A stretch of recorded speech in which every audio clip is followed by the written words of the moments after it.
Now then, people, welcome back to the Just Your Football Show. It's time for the Premier League show, and of course, with it being Friday and the season not starting yet, although it is very, very close, we're chatting everything Premier League, throwing in a bit of Leeds United, but of course, all the major transfer chat and talking points in the Premier League. We're going to touch on, of course, the Lingard madness, and what better person to give us an update on that than Corey himself. Obviously, Jesse Lingard's opted for the bigger club, clearly in you love it, mate. You want to roll me. Don't worry. Yeah. No, I'll give my opinions on that madness. Jesse Lingard going to Forest. We've got De Jong rejecting Manchester, not just the club, but as a whole city, as a place, really, which is music to Leeds fans' ears, of course. Jules Koundé, Scamacca, maybe on his way, is on his way to West Ham, I think. And then we'll have a little chat about Lampard and if there's any other transfer news that we want to throw in there as well that I've missed off. Of course, we may even chat about CDK because it looks like AC Milan's last attempt to sign him has been rejected. They can't get close to the figure they want, so he may well be on his way to Leeds United just yet. Fingers crossed. But before we get into all that, let's welcome, not even guests, are they? Just regular fixtures of this show. Oscar, how you doing, mate? I've just seen you doing your player ratings. That can't have been good. Yeah, I wasn't very enthusiastic, to be honest, mate. Listen, I've been very, very defensive about this new era and that lot, and obviously great to stay up last season, but this was a worry today, to be honest. I know it's only pre-season and all this and that, but it's not so bad if it's your first pre-season game and it's not quite linking up right. But when it's your fourth, is it? Yeah, fourth pre-season game. I think we've got worse. we've gone the other way. To be honest, that is the concern to me. I think there is some gaps in the starting 11, to be honest, in terms of players playing out of position, and it's starting to tell a little bit, or players not totally fully fit. That's starting to tell as well. And all in all, just not very positive at this moment in time, to be honest, mate. I think it's going to be listen, if we can sort this transfer market outcome, if we can get this, listen, it looks like we're looking at a striker situation. If we can get that nailed on and sorted and settled for maybe the Cagliari game next week, then I'll be feeling a lot more positive. But wasn't great today. And the fact Palace had nowhere near a full team out, you're thinking in that second half, some of the spaces, I think that moment that Phillips had.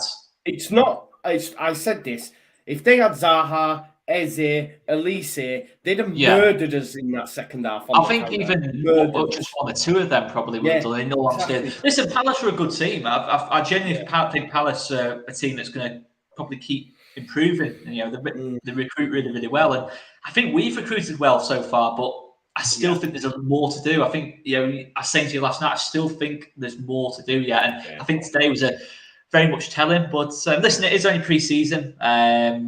But last season's pre-season wasn't great either, if we're being honest. So it is concerning at this moment in time. Yeah, for sure it is. But let's park Leeds United's pre-season for now. Corey, how are you, mate? You must be, although you had disappointment yesterday, you're feeling good today. Yeah. All the time, beginning of the week, Bro was coming in and Arna was coming in, Scamacca, they were talking about a triple deal, and obviously there's an element of inflation to that. And then, of course, the Lingard story yesterday. We'll get into it, but I'm feeling encouraged as such that we've moved on quickly. I think there is a lot of urgency from West Ham. We spoke about how thin our squad was last season and players going out the door to bring in recruits. And at least today we're bidding for Kostic from Frankfurt, which would be a great signing if you get that over the line. Scamacca as well, the fees agreed. So Moyes knows. He said we lost 3-1 to Rangers. I don't know if anyone saw any of the highlights, but I was saying to you beforehand, defensively there are issues. I know it's pre-season and you don't want to get ahead of yourself with regards to what you're going to look like, but there's a glaring hole at left back with Creswell, and I think Moyes knows that. But let's talk about Lingard because I know you're desperate for. That sounds familiar, Corey. In terms of left back situations, that sounds very familiar. To be fair, mate. Just on that, I've seen you linked with Charlie Taylor. Have you seen that from your end, or is no? Yes? I haven't. To be fair, mate, we were linked with Brown from Hoffenheim, but I think he's going to Leipzig now. So obviously, so Kostic is the one, is it? But this is the crazy thing. Kostic is really a left winger, which I think is an astute signing, but it still leaves left back open. I'm hearing that Moyes might look at a back three, a wing back system, which probably says a lot more about Creswell than initially you would think. And we've been linked with Luke Thomas as well from Leicester. We've been offered him, which I think would be Is that intriguing. I don't know what that is, but that does intrigue me to a degree because, again, you have a competitive left back. He's young, can be moulded, but we've probably got to get Locks on, to be honest, to talk about him as a player. But I think that's where Moyes has had to go, and that's the situation we're in. If you lose your top targets, we have to move on really quickly. And unfortunately for us, albeit Kostic is a good player, it looks like we're going to have to try and mitigate that and change the system a little bit to cover things. Yeah, for sure. And obviously one of them top targets, and we'll talk about him now, was Jesse Lingard. There was chat last week, or maybe 2 weeks ago now, that he might go to the States. He was out over there pimping himself out. Obviously, no one got close to the figures that he wanted. So then it was, right, he's going to West Ham. And then all of a sudden, out of the blue, within a matter of hours, he was there, giving it all this on the Nottingham Forest thing. I was going, what's going on? Like, I can't believe that. I think the money... close to 200k a week. Apparently, it's only a year. You know, I've heard some try spin it and say, "Oh, it's only a year. They're not having to pay a transfer fee, etc." I just think it's mad. They've smashed the wage structure. It just tells me a lot about him as a player as well. I understand this, and I don't know him personally, of course, but I had my reservations of him. He went to West Ham. He did really well. I changed my opinion, but then when he didn't move and stayed at Man United, when it was clear he weren't getting game times before, I thought, why are you doing that? Why are you not pushing through the move? Then when it comes to the end of his tenure, he's gone to a newly promoted side. And I'm not trying to throw shade at Forest. I have reservations of the amount of bodies they're bringing in. We will get a Forest fan on, you know, Dor, a good friend of mine and Oscar's. We will let him come on and defend that at some point. But I think the business is a bit wild. But less about Forest, more about Lingard. He's just gone for the money. Anyone who tries to say otherwise is talking BS. Like, he's gone for the money, and it shows him what he's driven by, really, Corey. You must be, like, happy, maybe. I don't know. No, actually, probably opposite. Completely disappointed. Right. And not even, listen, I would have loved to have had him at West Ham prior to it. I think he would have still added value to this team. He's versatile in that 10 role. I think we've looked at us in pre-season. He would give us an extra value in terms of running in beyond Antonio, who's still struggling a little bit at the minute. So from a football perspective, disappointed. But I actually couldn't believe, and again, I think the information that's out there is a little bit sketchy. We don't actually really know.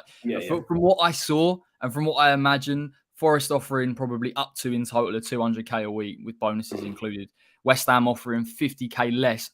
I honestly believe West Ham would have offered him a fair whack. I don't think if it was in the region of 80 to 90 and he went at Forest for that, I could understand it a little bit more. I haven't even really got an issue with a player wanting to go somewhere for financial gain. Arnie did it with us on Outovich. He went to China, he got 350k a week. There's no problem, but I can't wrap my head around, and again, it's obviously a different situation, but how you can go for just 50k extra, you're still getting a size, but he would have been our top earner ahead of Declan Rice, ahead of Jarrod Bowen, ahead of Zuma, all of these players, and he went no for 50k. And for me, I think I can't remember in a long time seeing in the Premier League, I've seen it abroad, players go for massive amounts of money, and I can get the lure of that. But for what, 50k more? I think that's madness, mate. And for Lingard, he's pulled off financially an absolute blinding deal. It's an unbelievable deal. He puts himself in the spotlight, which of course that's what he wants. I still think it's a good signing for Forest, even if they are spending probably a ridiculous amount of money on him. But if they get relegated, he leaves, no strings attached. If he stays up, again, he could negotiate a similar wage, if slightly less. Yeah. So he's done blinding. But from a football point of view, it makes no sense. But at least I know now where his head is at with regard to motivation. And I think the problem was before, I think you just feel that surely it's about playing football and getting yourself at West Ham in European nights, trying to compete for things. But mate, I'm glad it's over to some degree. I don't... Listen, it's hugely disappointing, and it does taint. It taints a little bit of what happened. Like, he got us to Europe. When he comes to your stadium, he'll get booed. I don't know if he'll. I would be. No. Listen, we play Nottingham Forest second game of the season away. There'll definitely be something. Absolutely, and fair play. Of course, I think we've got to do that a little bit. But to be honest, it's just a bit of apathy there. Do you know what I mean? I think if he comes there, it's like, well, look. We know what you're in it for now. And then we had a good spell, 6 months, we moved on. You've decided that's what it is. But I couldn't quite believe when I heard we were going to make him probably our top earner for him to go, no. It's just, It's mad. It's mad, mate. It's mad. And Oscar, obviously, what? Listen, I'm not a footballer, never been close to a dressing room, but it can't be good for the dressing room either, because I dare say a lot of these Forest players will be on peanuts in comparison to the majority of the Premier League. You're then bringing in, a Flash Alec, comes in and he's on like nearly close to 200k, whatever it is. Yeah, it can't. I was listening to something earlier actually, and someone said when they were at Bradford City, right? It was Saunders. It was when they were at Bradford City.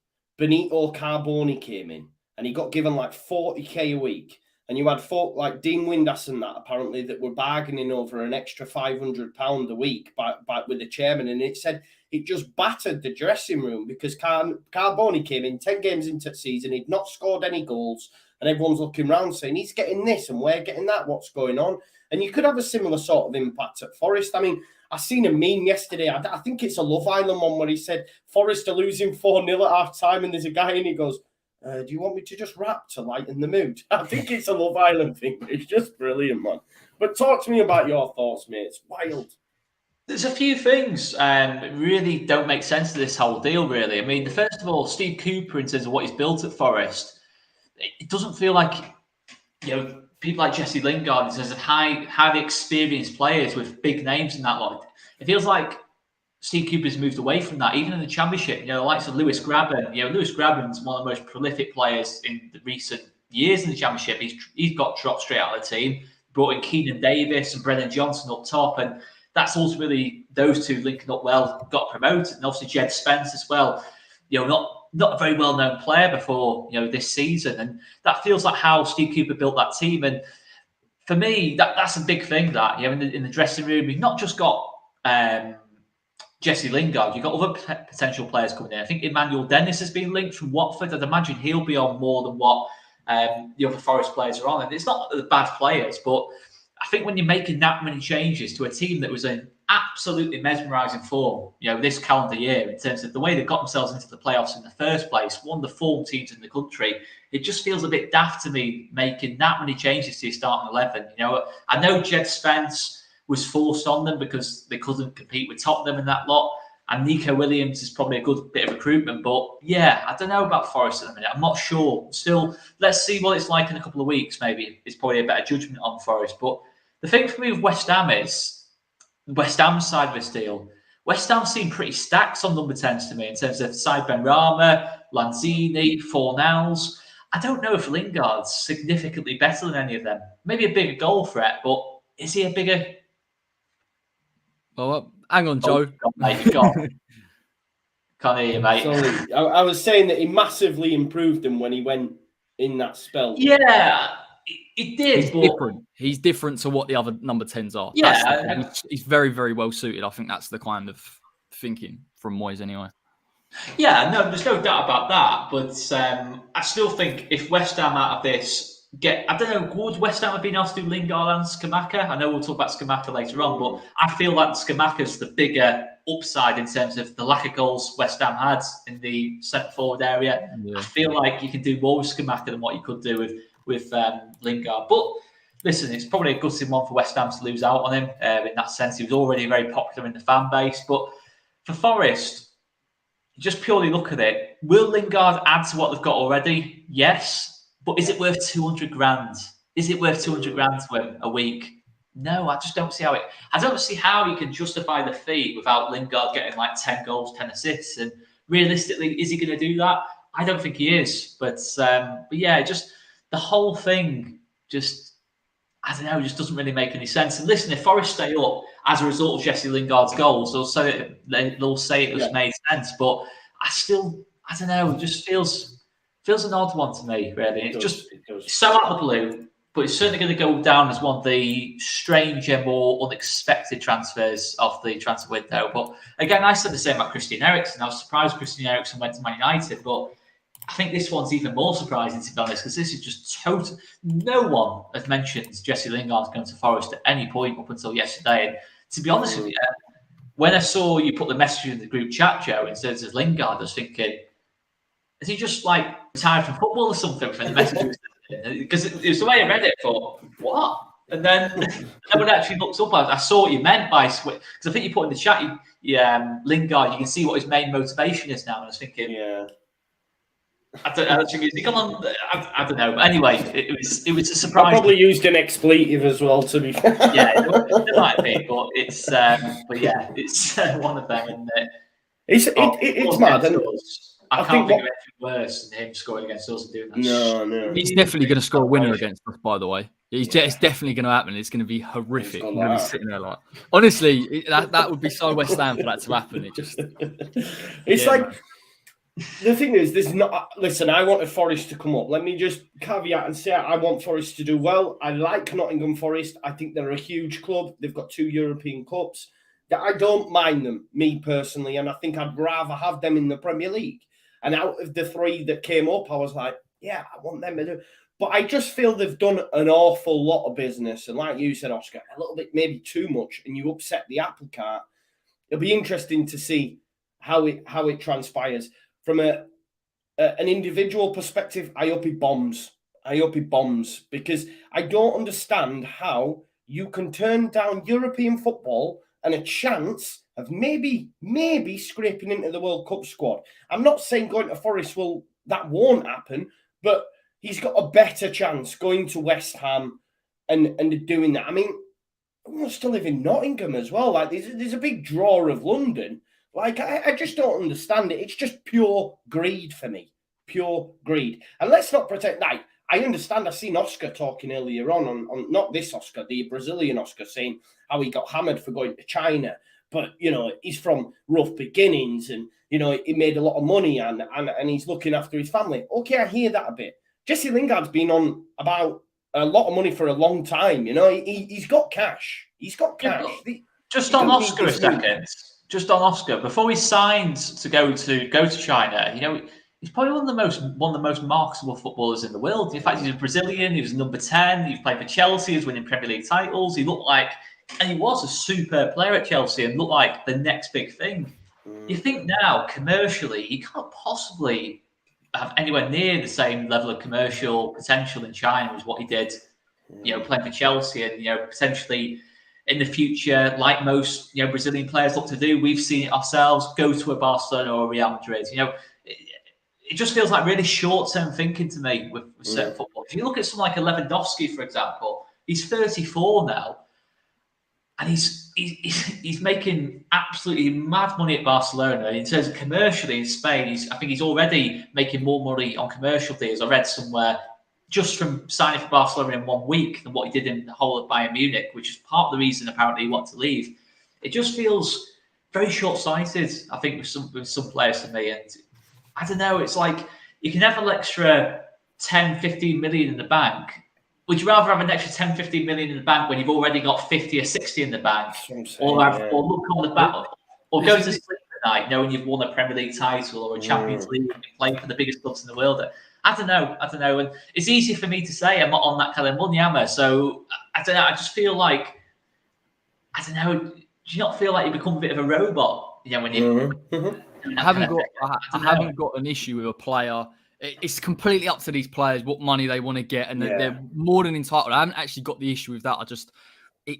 It's such a small difference in my, and I can't imagine it like Oscar's saying, but I feel like the money that he would have accumulated already, I'm like, at what point does that become, it's not life-changing. It's not 400k a week. If it was, I'd go, I can get that a little bit more, like you want to bank it. And that's completely up to you. But that I felt there was a balance, but I feel personally, I've learned now it's not like that. You'd love it to be a romantic story of a player coming back and wanting to play and possibly at least competing for the England team. You've got to bear in mind he'd be around Declan Rice, Jarrod Bowen, players that are already in there, but he's entitled to do that. I just can't understand it. I just think at what point does it kind of blur the lines a little bit? But what about Dec getting the captain's armband as well, mate? You must be buzzing with that.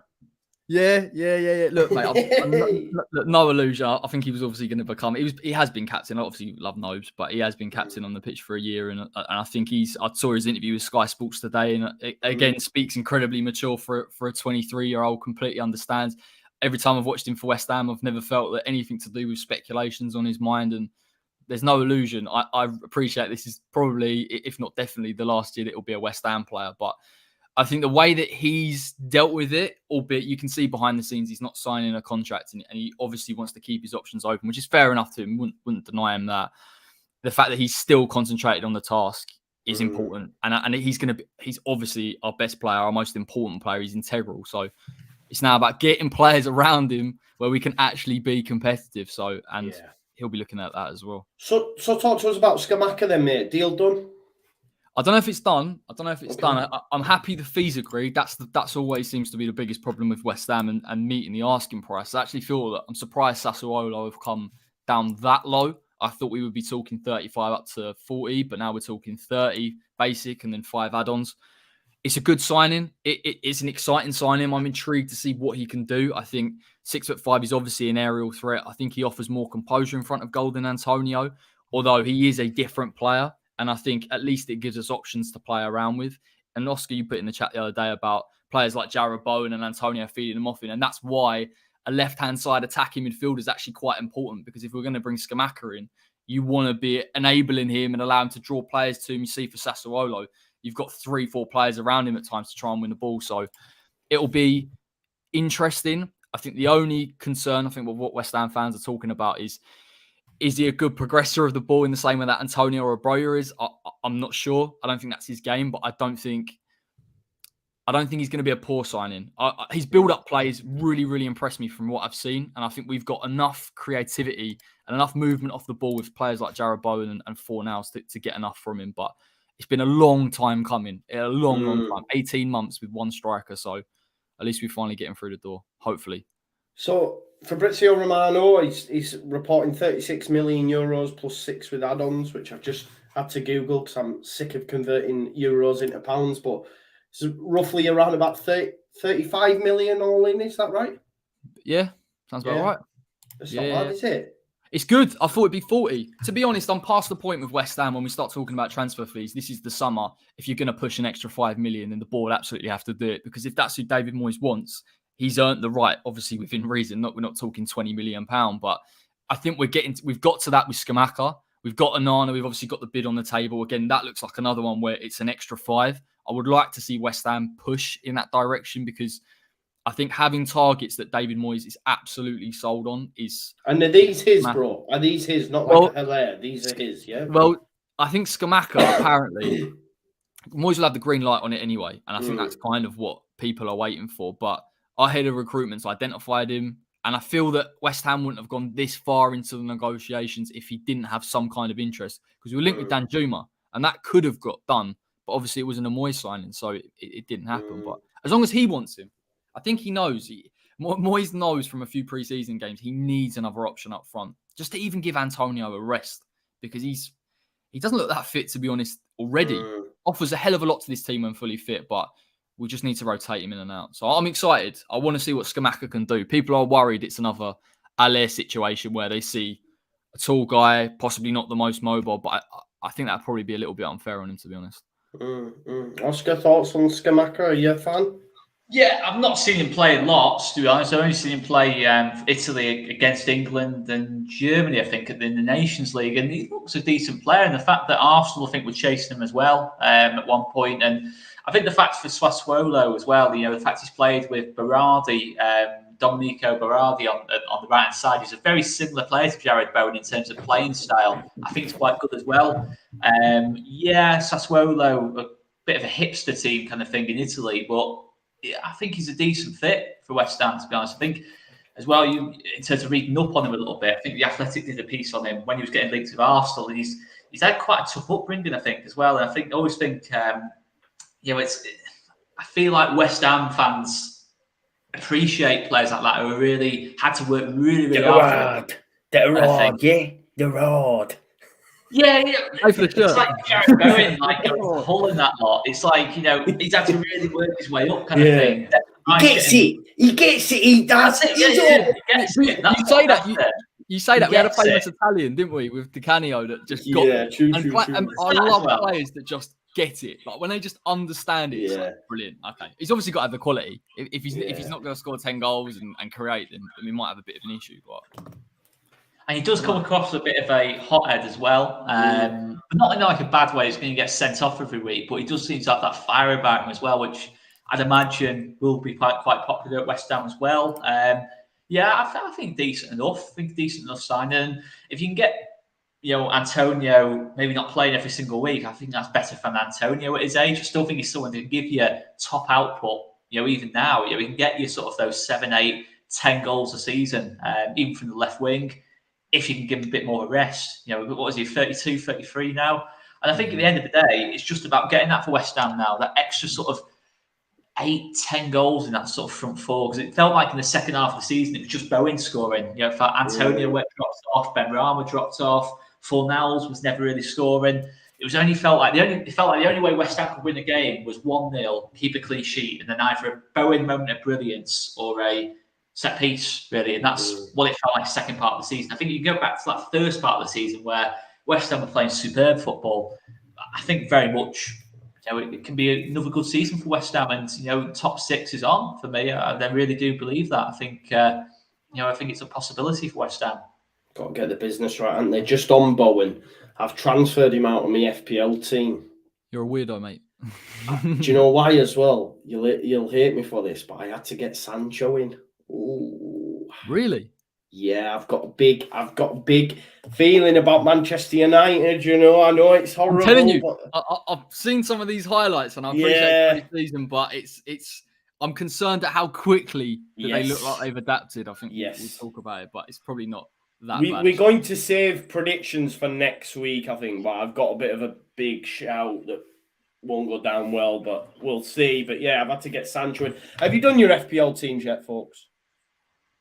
I've not yet. No, okay. I'm still scouting. Darwin Núñez still scouting. Corey, have you done yours? Yeah, I've got tasty front three. To be honest, I don't think it's that uncommon either. So, have you put it in the league? No. Right, the link's in the description. There's quite a lot already in it. Those in the chat that want to get involved, I will be running. We will discuss it on the Premier League show on a Monday and a Friday. We will discuss it, and each month, whoever gets the most points, I'm going to sort a prize out for as well. So if you want to get involved in the chat, please do. We're going to continue it because we'll have a little mini league with ourselves, but also open it up to everyone as well. So get involved, get your team in the chat.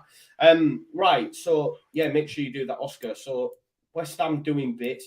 We'll stick with Man United, obviously. I know they have been looking pretty decent.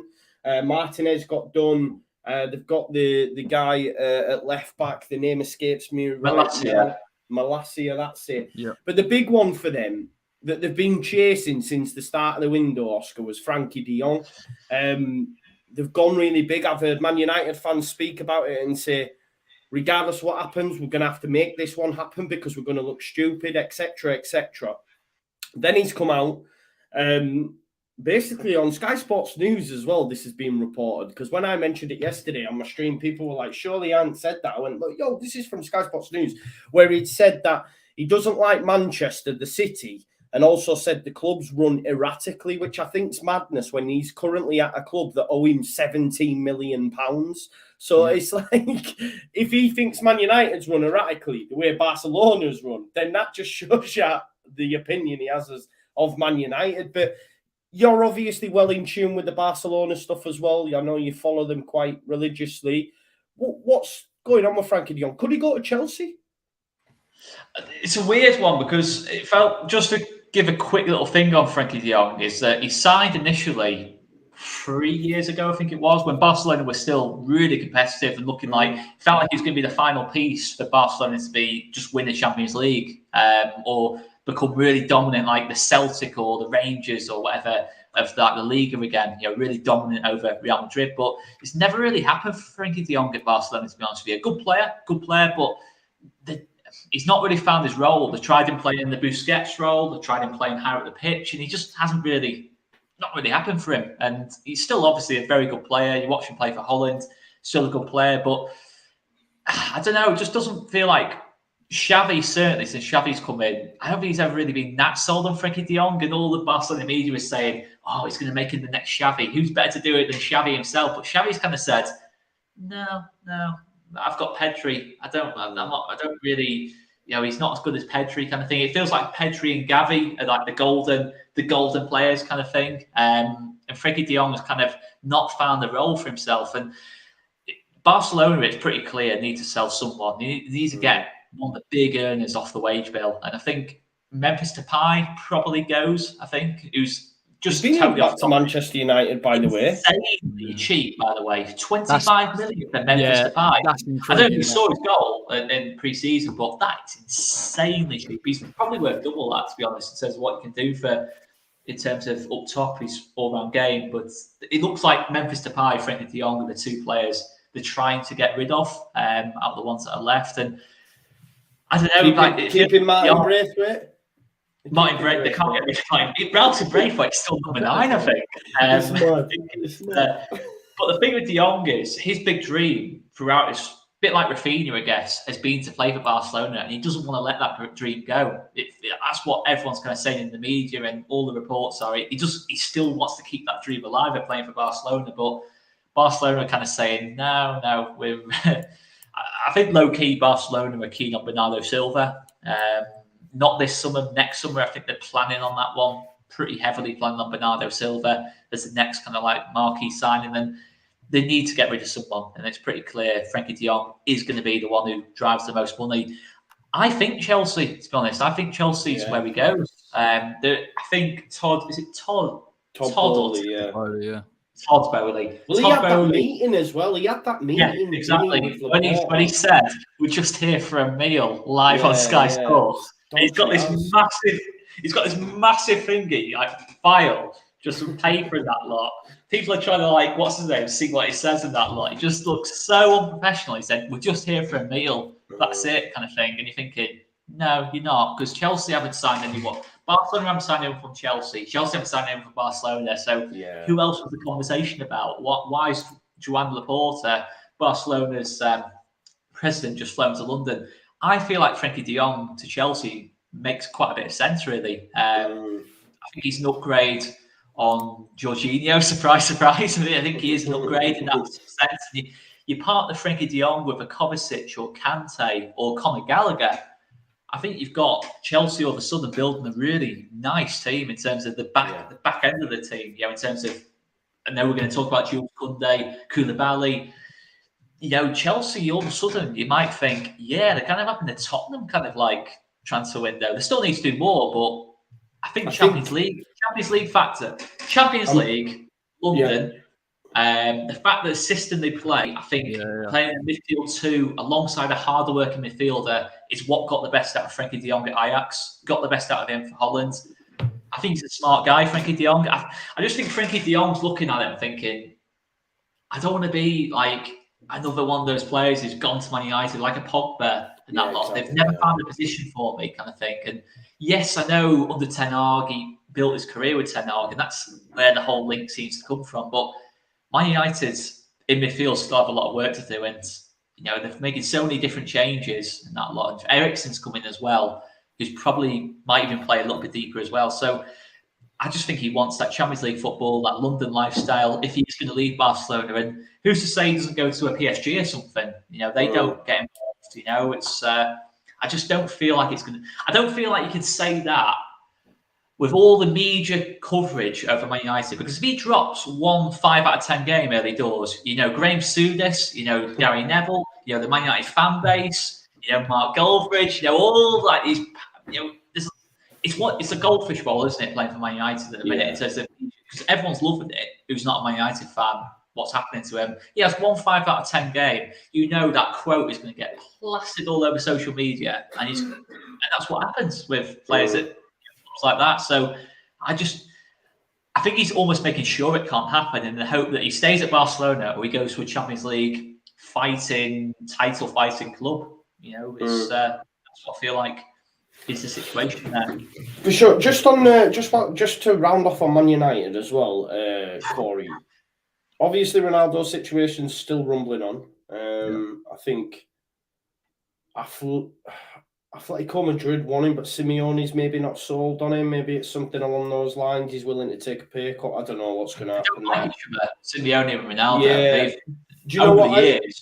Do you know what I heard as well? Like, it was a European thing I was listening to, that Real Madrid, Ronaldo was like their enemy more so than he's a bigger enemy to Atletico Madrid than he is to Barcelona, if that makes sense. Even though he played for Real, they hate him that much. So the guy that was on it was on the Footy Ramble. He believes that if they were to sign him, there'd actually be protests from Atleti fans saying, like, we do not want this guy in the door. So that's a bit of a mad situation as well.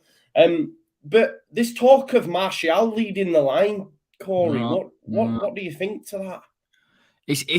Martial is such an interesting one, because I know there's some people that just don't rate him whatsoever.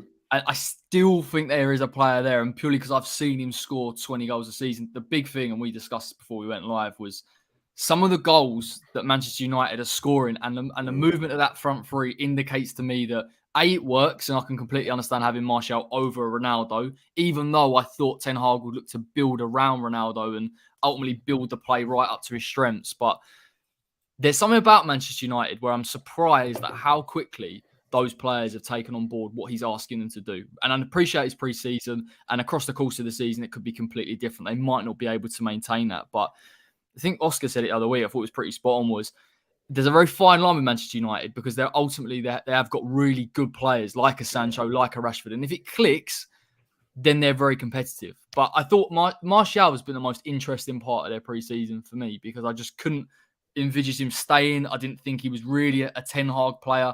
I didn't really see him playing in the 9 either, but he has got something out of him. So I'd be very, very interested, mate. And I think I was kind of hoping that they would struggle a little bit and it would take them a while to find their feet, and maybe we could sort of slip into those European places. But they do look like they're probably going to start relatively strong. Yeah, they do. They do. I think so too, mate. Chelsea then. I've just reading here, actually, Tuchel must have just done an interview. Azpilicueta maybe not going anywhere. Barcelona don't rate him nowhere near as high enough in terms of money, I think, to what Chelsea do. Obviously, Spanish player, captain, etc.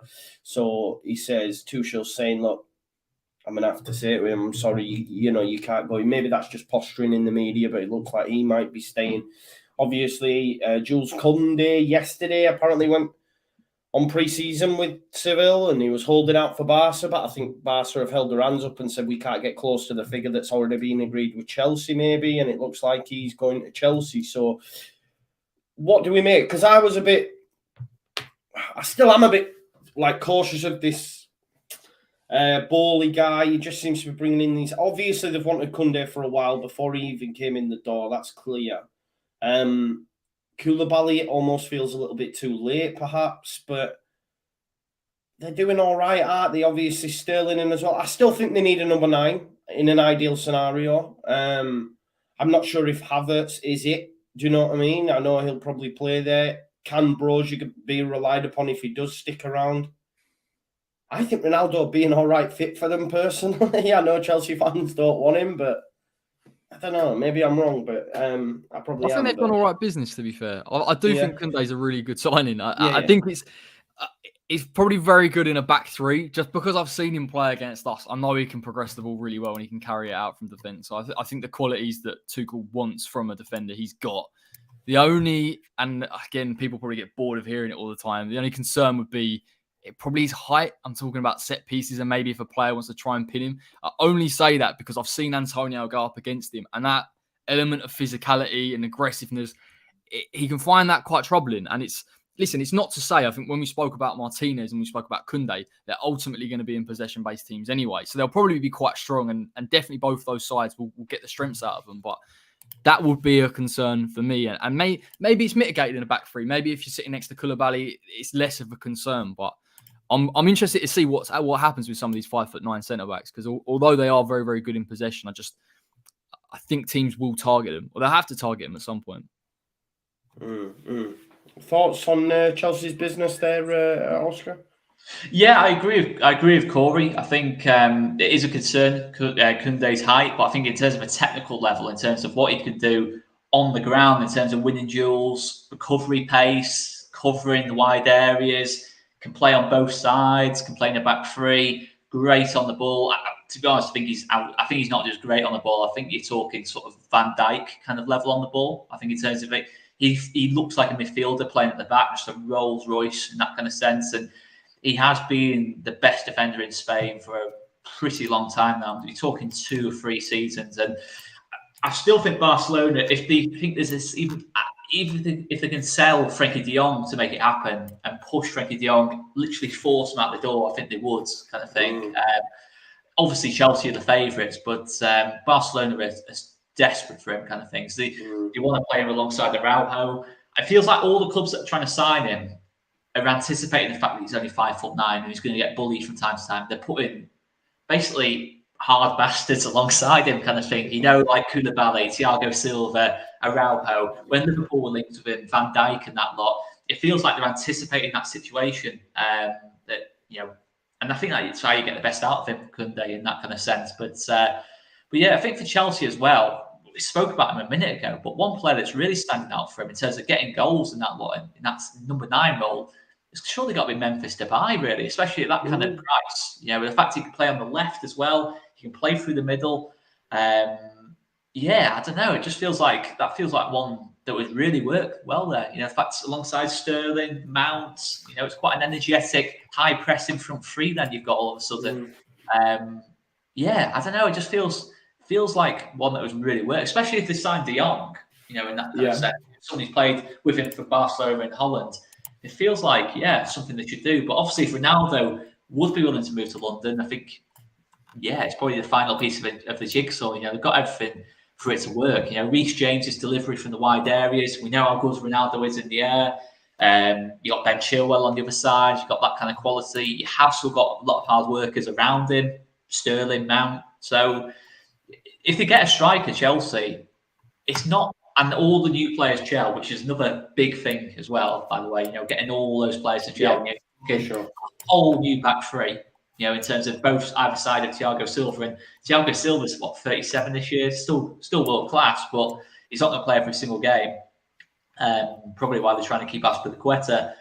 It's a lot to kind of gel together. But if they can gel it together, it's not against the realms of possibility that they improve on last season and genuinely might push Liverpool and City. Not saying win the league, but might just be able to push them. But we say the same about Tottenham as well. I just think that top 6 is looking insanely strong. Yeah, it is, isn't it? All the teams are looking better than what they did last year. Yeah. If not the same, at least the same, if not better.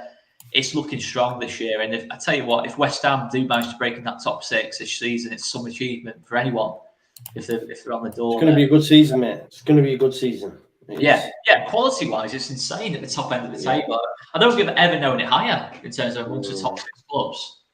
It's like Andy Carroll 2.0 showed up as well. Then he got his 4 goals. Mr. Darwin Núñez, you've got Haaland the other way. By the way, in one half. In one half, Darwin Núñez scored it. Listen, I think it's interesting to know with Liverpool. You know, obviously they've got a natural number 9 in there, but again, you're looking at Trent Alexander-Arnold's delivery, Robertson's delivery into a big 6'4" centre forward. You're thinking that's a new dynamic of that for Liverpool all of a sudden, playing a little bit more direct.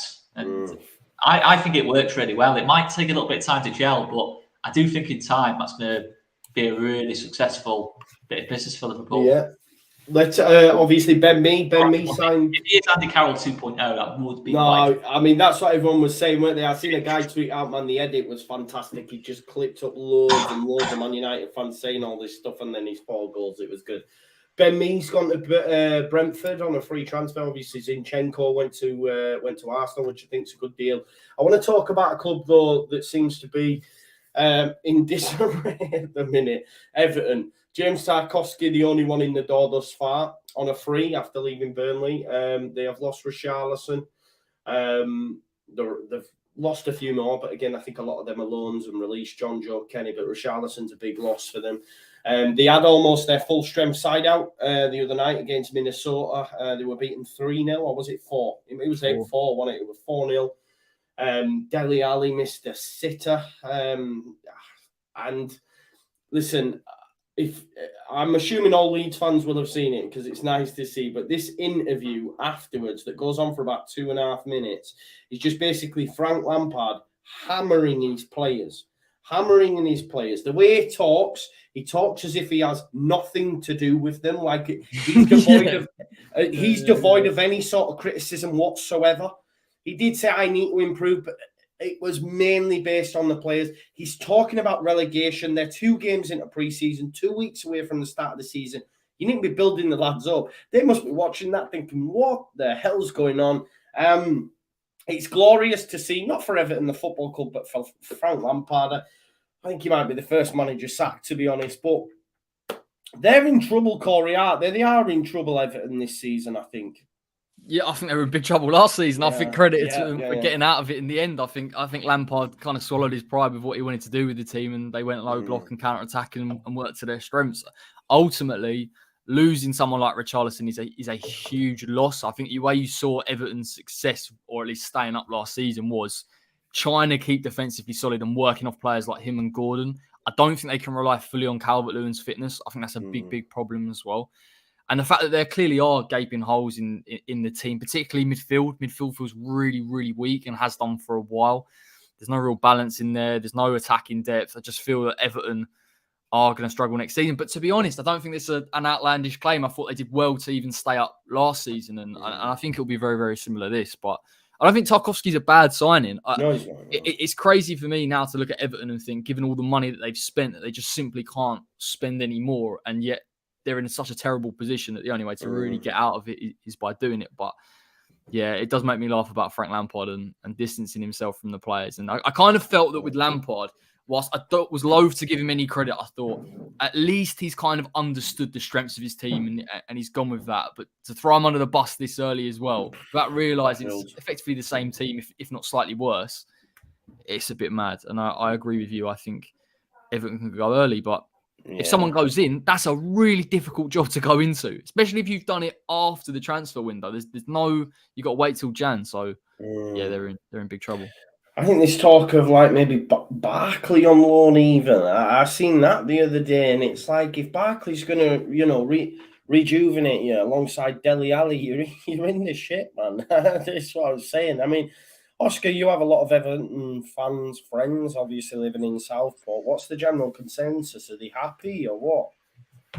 Obviously, they're buzzing like the final, few weeks of the season. They really put some good form together. But the thing to say ultimately of Everton was, I know what Corey's saying about they went to low block, a little bit more defensive, and it did well for him. But ultimately, at the end of the day, it was Jordan Pickford's heroics in one end of the pitch, Richarlison's heroics at the other end of the pitch for the final 7 or 8 weeks. I know Everton did keep a few clean sheets, but you look back at that Chelsea game at the 1-1-0, that was one of the best goalkeeper performances of the season from Pickford. And I think was it Leicester a few weeks after that when they won away from home and effectively kept themselves up.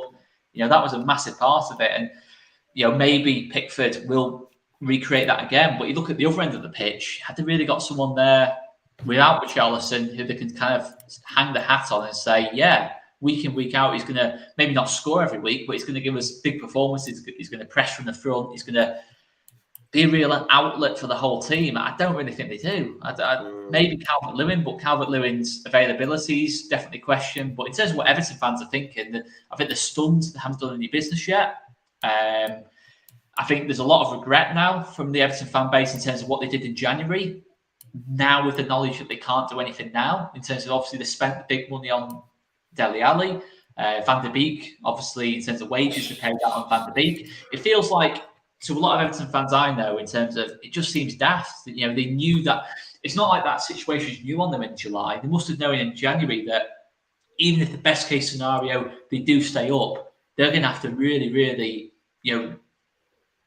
tighten the purse strings, in that kind of sense. And that's what they've done. So it does seem mad what they did in last January, didn't really help them in any way, shape, or form in the fight against survival anyway. How many games did Van der Beek and Ali actually play? There's no Van der Beek didn't, did he? He didn't. No. Ali's not really got any resale value. No. The only player with a bit of resale value was Anthony Gordon. I think Anthony Gordon's been linked with other clubs, but I actually think Anthony Gordon's one of their better players. I really do. I think they won't get rid. Will actually excite the fan base a bit. I think they're very, very positive about Anthony Gordon, Everton fans. But yeah, it's one of them when one of the kids, one of the academy players is standing out, things aren't going so well. No disrespect to Gordon, but the senior players aren't stepping up enough. Tarkowski, I think, it's decent business. I think Tarkowski, Yerry Mina as a back two is decent enough kind of thing. But I think Everton fans are still not sold on why they got rid of Luca Dean in terms of they've lost a lot of that attacking output. That's mad. Pitch. Well, it is really. I forget about that. It's a crazy deal, isn't it, when you think about it? And Mikalenko, I think, is done okay. I think Everton fans like Mikalenko, but he's nowhere near the same threat going forward than what Dean was. And he was such a big part of Everton doing. And they got that gadget, didn't they? Who did they get from Villa in return? El Ghazi. Again, his wages they wasted when they really didn't need to waste wages at that time. And there's a lot of nerves in that fan base, though, Joe, in terms of the ground move as well, because Everton fans say, and it's totally fair, because Everton stayed up. A massive part of that was the fans as well. The ground was an absolute fortress. The back end of the season, in terms of the noise it created, it was just a very intimidating place to play for away teams. It proved towards the end of the season, and they're going to be moving grounds in a couple of years. We saw it West Ham. I know, Corey, you seem to be more happy with that move now, but it's took a long time, in terms of it took a long time to get used to it. And I don't know, I just seeing where the ground is as well in relation to Liverpool, it just doesn't, it's not the same vibe as like Goodison Park. When you go to Goodison, you kind of feel it as you walk into the game kind of thing. A bit like Anfield as well. It just doesn't, I just can't feel like they're going to get that same atmosphere in that ground. I just think a lot of the time, 65,000 seats, it's a big investment on the ground as well. The fact that the ownership's a little bit questionable, the fact that the squad's in desperate need of repairs, the fact that they can't sign the players to make those, replacements. But yeah, I don't know, it's a very, very precarious position Everton are in. But having said all that, Lampard gets sacked in October. They bring in, someone who's better suited to Everton, a Graham Potter. Oh, well, maybe not Graham Potter, but someone. They got no chance of that, son. Yeah, that was a bit ambitious, that wasn't it? It was first. Anyone that's like in a bit of disarray is around mid-table. Graham Potter, you play good football, don't you? But he'll get his chance. Someone who's young and upcoming, not a Rafa Benitez, not an Ancelotti. Someone who's young and upcoming. Gonna play up on the front. That's the madness, bro. You mentioned that they've had Ancelotti, Rafa Benitez come through the door, and they're still where they are, man. It's just proper bad mismanagement. I don't know with Everton. I don't know if the big names work so well at Everton. I just think it's more. You've seen a lot of decent names not do well at Everton over the years. Maybe not the same size as Ancelotti and Benitez. And Ancelotti actually did all right, to be fair. We got man. Get Dyche. That's not a bad shout. It's not a bad shout. I'll tell you something though, Corey. Dyche would be a far better fit, I think, for this Everton team than Lampard. I agree completely. Of course, He'd be a far better fit. It's almost Tarkowski and Mina at the back. Of course he would. It's almost like what they need, though. They almost need to kind of reset and look. Dominic Calvert-Lewin holding it up like Ashley Barnes and that. Playing off perfect for him. Get Dwight McNeil in. Bring the lads back together. Fabian Delph in midfield. Just snapping at people's heels and that lot. The changing conversation with, if you think about, like I was saying about the Everton players, and it's few and far between. If you said, well, you've got Doucouré, you've got Alan, you've got Calvert-Lewin, with Dyche, you'd be going, I reckon they can. Same. And it's because Lampard is just not convinced as the coach. He's there, especially. But I'd be genuinely worried about Everton if Dyche was in there. They'd do bits. I wouldn't be worried, but they would. But they'd shithouse results, though. Is what I'm saying. You know what I mean? It'd be an improvement on his Burnley squad. But yet with Lampard, he's a good manager as well. Like he had a bad season last season, but you look at what he's achieved over the years. Even if he just got some better players in, look what he was doing with Chris Wood. Chris Wood was scoring 15 goals a season under Sean Dyche. You know what I mean? In the Premier League, it's mad. Yeah, it is. It is. Dyche for Everton then. We'll finish on a little bit of Leeds. We've got 6 minutes or so left. I know Oscar needs to shoot soon. I just want to get this super chat up. I'm actually okay, to be fair, mate, for time. Okay. We were live beforehand. I should have mentioned before we went on there. I'm good for time, mate. Hello, lads. Sorry, my lass is being a clown here. Hey, sorry. Hello, lads. Should Leeds not have showed an interest in Dennis from Watford, striker with pace, who we need on transition? Thoughts on Dennis, Oscar? If you're asking me the first half of the season, I'd say, wow, what a signing that would be. And I think everyone would have been after him outside those top 6 clubs. But there's a bit of a worry in terms of how much he dropped off kind of around the African Cup of Nations and second bit of the season. I know Watford were dreadful. But that would be a bit of a worry to me. I don't know. I think the names have been linked with, I think, are better than Dennis, to be honest. I do feel a better fits for us. Listen, if Dennis came up, I'd definitely look at the positives of it rather than the negatives. And if he does get anywhere near the form he was in the first bit of the season, I think he was in my fantasy football team for the first bit of the season. You know, I've never normally have a Watford striker up top, to be fair. You know, and he was genuinely in there for the first few weeks, and he was brilliant. And but I don't know, it's a risky one. It's a risky one, but someone's going to take that risk. I think it probably is going to be Forest by the looks of things that are getting reported. And it might really work out for him. And he's a hard one to say. It wouldn't surprise me either way with Dennis, either if he absolutely bangs at Forest or if he absolutely flops horribly, kind of thing. Well, I think Leeds' top target's always been CDK. Definitely. The information at the minute is 32 million, bonuses included from AC, and it's a no from Bruges. They want 35 million euros. See if Milan can get there. Leeds United have put in 37, I think. So, like, we're there, right? So, we'll find out in the coming days on CDK. Then we have to get a left back. Who that is, I don't know, but we need some extra bodies in. For sure. What's been there? I know we asked this last week.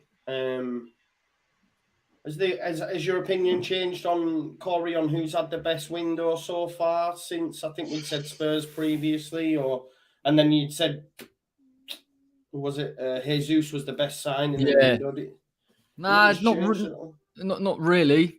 I don't think. I think Chelsea are signing well. I definitely think they're probably moving into that conversation. I think they probably need one more. I think if they brought in a De Jong, then definitely they would be up there. But I think Tottenham for now, and still Jesus is a good signing. So I wouldn't put us in there, to be honest. I think we've got a couple more to go, really. And if not, we probably still won't be there. But you know, I think Spurs, to be fair to them. Yeah. What about you, Oscar? Any changes on your shouts? I don't. It's hard to say, really. I think I still think it's the old suspects. To be fair, I think Tottenham, Arsenal, and North London clubs have been the winners ultimately on this. Zinchenko's so good. Yeah, it's a great sign. Who's that? Zinchenko. Oh yeah, that is. They can do a lot with Zinchenko. They're playing left back and they're playing left centre mid like he does for Ukraine.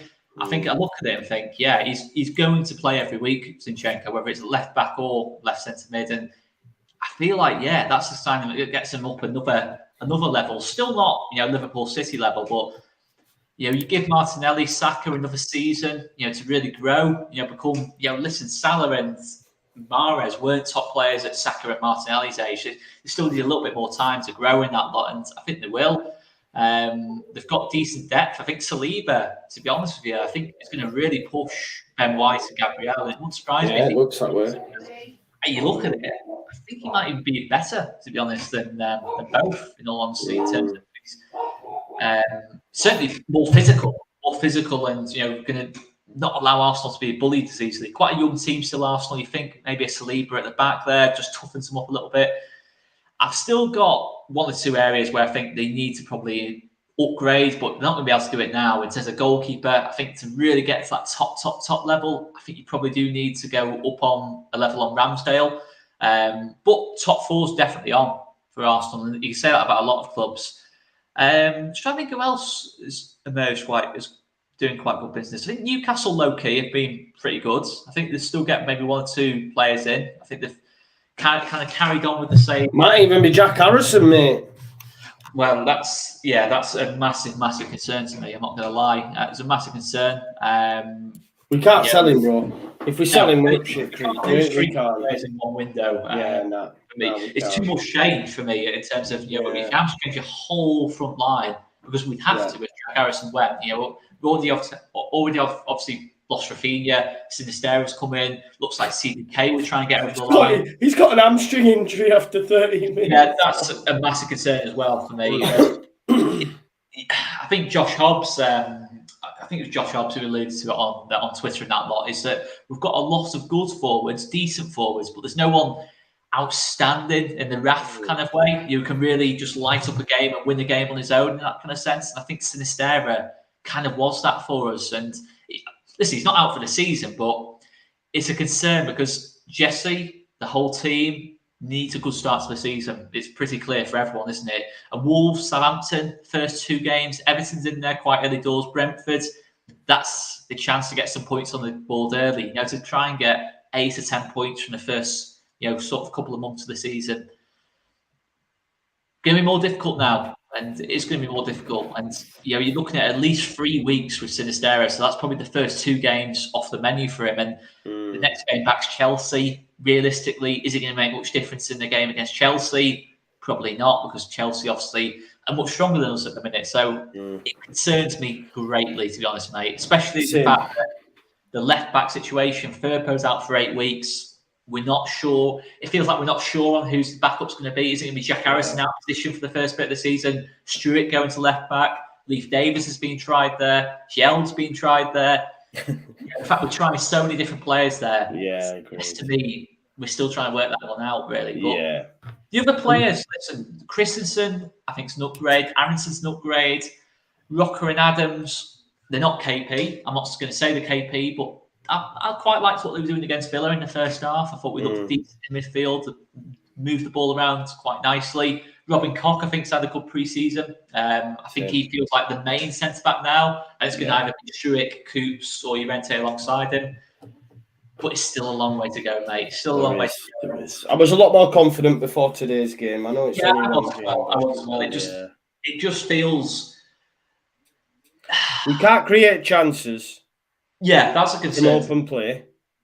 And we can see two... Yeah, bro. Are these players not demonstrating? Are they not adding? Because do you know what he said after the game? He said it was the best tactical performance of the pre-season, and for me, it was the West. Tactically, obviously for him, he knows more about me. But in terms of what I saw, we can't create from open play. We've scored 2 from open play against Brisbane Roar. The rest have all been set pieces. Even today was a penalty. And every time we lose the ball, they're breaking at will, and we've got 2-on-2s, 2v1s, 3v2s. My issue is, if that's in the Premier League, we will get mullered. All I could think of, right, was a top side, breaking the press, passing it into the 6. The 6 just goes bang, straight out to the wing. It's out to the winger, they're in, and it's 1-0. Do you know what I mean? And I'm just like, oh my God. Yeah, I think...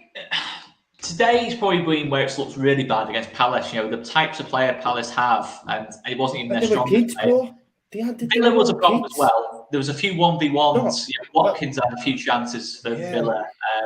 But I think we're moving the ball around quite nicely. Aronson, I thought, looked good against Villa in terms of his little pockets of space. But it's either the final pass or there's no movement in the box kind of thing. I think Joffrey's been great. Joffrey's got to start for me over Bamford. I'm still not sure. Is Joffrey a 10 or is he an out-and-out striker? I don't feel like Joffrey's an out-and-out number 9 for me. And I feel like that's what we need in the middle of the pitch. You need Dan James, Harrison, Aronson to have someone to play off kind of thing. I just think Bamford is still not at full fitness. I think that's a big thing as well. And the left back The only thing is, though, Oscar, when Joffrey gets it, man, he has a go. He had a go. Yeah, no, listen, Joffrey would start the season. If you're asking me now, Wolves game's tomorrow, Joffrey is on that pitch against Wolves for me from the off in the game. There's no doubt about that. But I'm not sure. Is Joffrey better as a 10? Is he better as a centre forward? Joffrey's only 19. You can't just be relying on Joffrey. You need to have other options as well, because Rodrigo's not really convinced in any kind of position in the last couple of weeks. Bro. And the penalty's not going to fool me at all. The penalty, the goal contribution is not going to fool me in that. Mate, we did the watch line, man. We were all saying he's missed it. Like he's not great, man. The thing that's quite telling for me, Joe, is that when Sinisterra came off, the fact that we had to put Brendan Aronson onto the left wing, we didn't feels like the depth is still a bit of an issue. And I don't know. It's not just on one thing. I don't think it's just on Marsh's tactics. I just don't know if the team is fully right yet. I don't think we've got the full balance yet. If we get a centre forward in there who's going to make that runs into the box, give us a bit of an outlet, really, in that kind of sense. And I don't know. It feels to me like it's very reliant at the moment on a top player, a top player in Sinisterra, really fully being our Raphinha kind of thing. It feels like that to me, in terms of him really lighting up the team. I know this might sound bold, bro, but and he's hardly played any minutes. But I know he hasn't been impressive so far. No, he's not. And I've said this to everyone. I says, because even people on the stream are saying, "Oh, Cinny's the Raphinha replacement," and he's going to get that tag. But we need to give the boy time, because he's not world class. Raphinha's world class. I don't know what anyone said. I've had to listen to fans someone said, "Oh, Anthony's better." I don't understand. Raphinha is not that great. But he went to Barca, man. I know it's only pre-season, 45 minutes. He had 3 goal involvements. One of the finishes was absolutely class. Oh, mate. Oscar retweeted a compilation of everything he did in that 45, and it was just different gravy. And I was like, people are talking. They don't have a clue. I'm not saying I do, but I've seen him week in, week out, and he's elite, yeah. Simi's not that, The thing is, Raphinha came on, and within 5 minutes against Villa, he cut open the full Villa team with an unreal through ball for Bamford. I know that. And you went, But no, I'm not just saying it at you, Oscar. I'm saying it to the fans, because people are saying it in the chat as well. We need to give Cini time, because he's going to have to adjust to the league physically, all these things, I mean, let's not forget that Raphinha's debut came in the under-23s under Bielsa. Do you know what I mean? This is what this guy's about. So, I don't know. We just need to give the boy time. Was playing a Leeds team, but I think was approaching its peak under Bielsa. I think that was our peak time. He came to the team. I think we were playing. Stuart Dallas was playing unbelievably in midfield. We had a really good balance to the team. Bamford was playing his best football, and I just look at Sinisterra at the minute, and I think the fact he hasn't got. We haven't really sorted that left back situation out behind him, so there's no combination on that left hand side that you can get used to it. Yeah, but he played him on the right. Well, I don't know. That's. What was all that about, man? He had him on the right. He's a left side forward. He cuts in on his right foot. That's all he's ever played. And then I was expecting that Harrison on the left. He had him the opposite way around. Well, the big thing from at final was his link up with Malacia, who's just joined Man United. That was a big thing. They linked up. One went inside, the other went outside. We sound like Lampard now, don't we, bro? We sound like Lampard, man. Yeah, no, it's I'm not get too carried away. In terms of pre-season, we've seen the highs and lows in recent years of Leeds, and it's not necessarily correlated to how we start the season. In terms of that season we went up, we weren't playing great, in pre-season. Then bang, we just clicked straight into gear, and everything looked. Remember Bamford in pre-season? When that season we went up, he was getting booed at York away, places like that, and then it just starts the season on absolute fire, and we get ourselves promoted. And I'm not saying the same thing happened this year, but I don't know. I'm just confused. It's just confusion at the minute in terms of, I don't know. We shall see. Yeah. We shall see. We'll be right. Because looking at the positives, Aronson, I think all the new signings have improved us. I genuinely do think that. Other than Sinisterra, who's not played enough minutes, I do think we look better for the signings, but I don't know. It just not quite clicks into gear yet. No, we'll see. We'll see. We've got another pre-season game. Corey, how have West Ham looked in pre-season? Not great. Not amazing, if I'm honest. 1-1 with Reading, and we had a period of time in the second half where I thought, okay, we're looking a bit more progressive. Agaird's now injured. I think he's out for 2 months, which is a massive loss. Despite spending £30 million on a player that looked like gave us real balance at centre-back. And then, of course, we lost 3-1 to Rangers, which defensively was really problematic.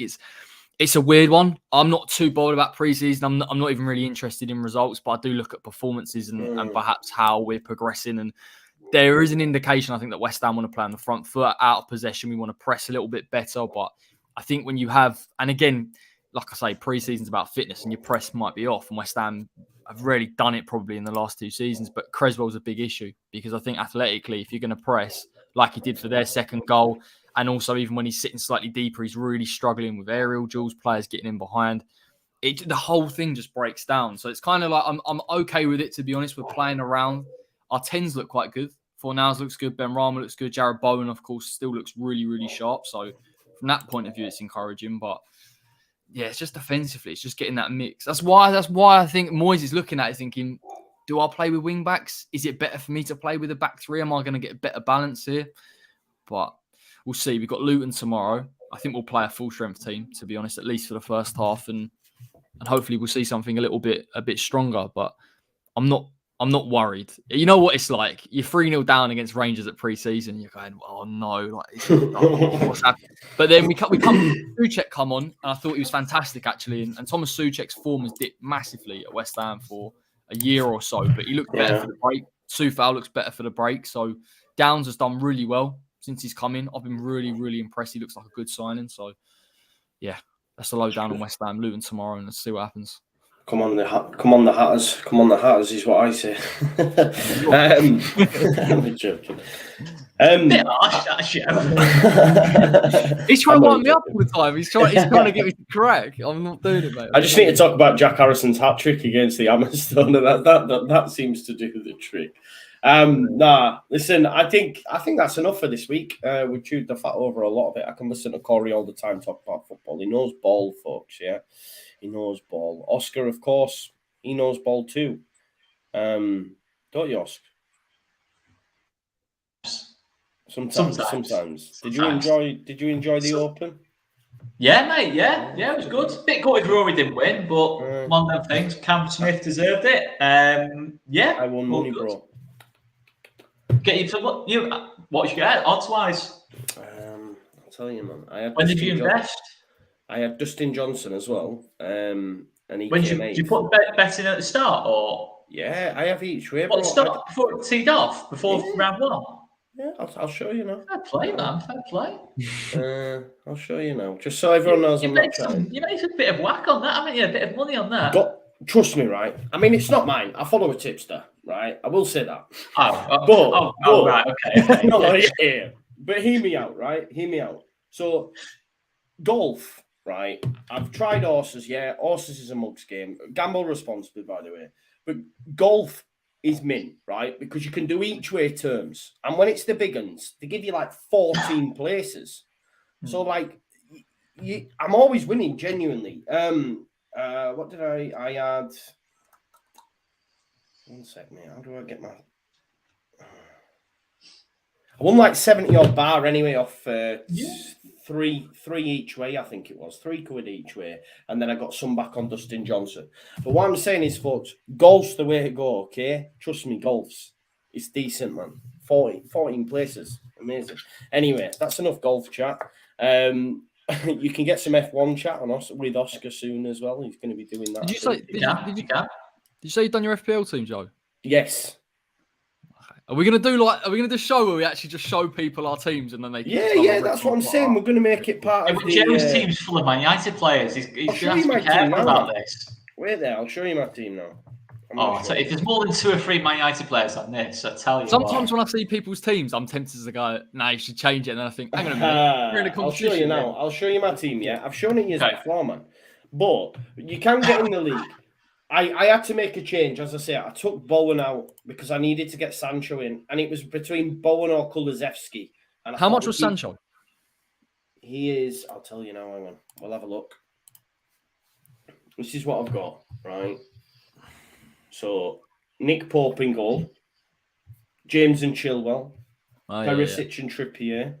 Decent. Sancho, Luis Diaz, Kulusevski, Jesus, Bamford, Kane. I wanted one Leeds player per position.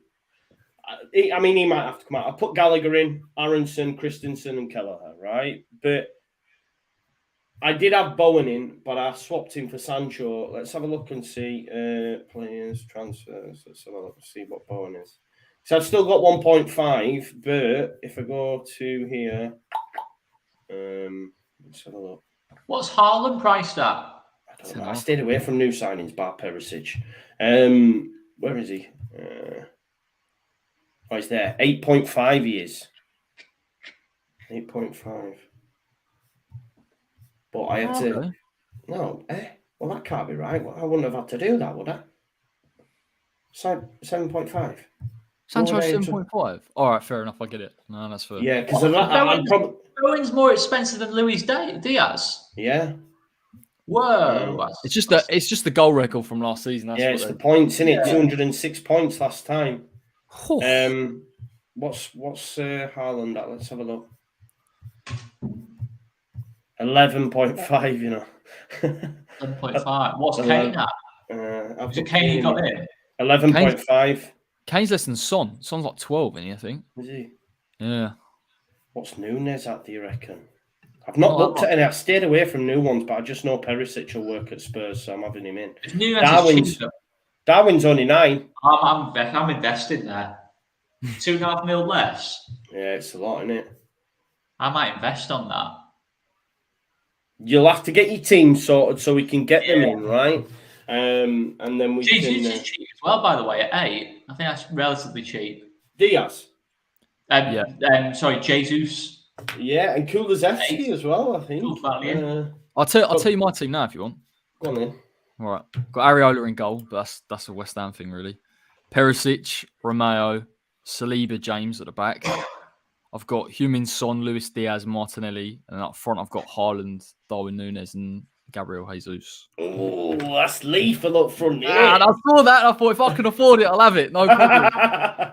So this is how many we've got in so far, look, right? So there's all these, and then I've got like 2, 3, 4, 5, 6.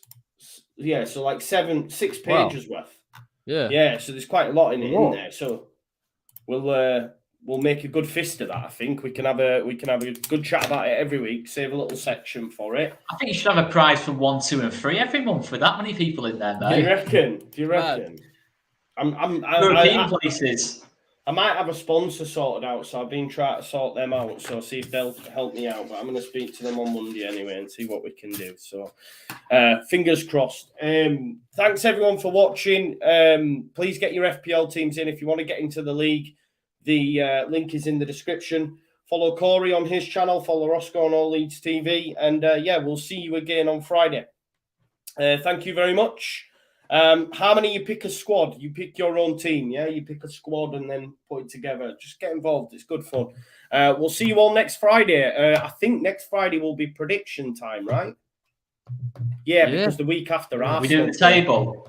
Yeah, we'll have to do predictions, not just like where teams are going to go, top goal scorer, all that sort of stuff. We're going to track it properly this time as well. So, prediction time next Friday. So we will see you then.